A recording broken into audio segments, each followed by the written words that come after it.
how to open a new design file in Figma.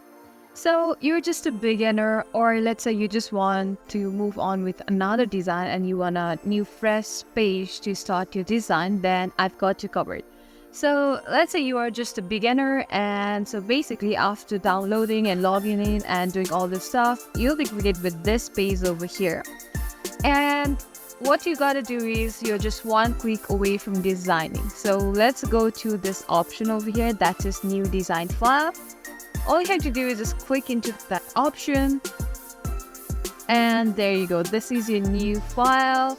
You can just let your creativity flow right here. You can just design, do anything. So this is one way. So let's say you're already designing over here and you want to move on to the next new file. So I've got you covering that as well.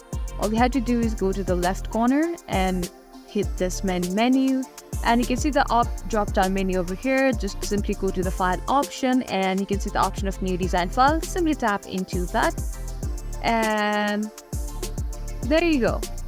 Again, a new design file. So I hope this video was helpful. If so, please do not forget to give a thumbs up and subscribe to our channel.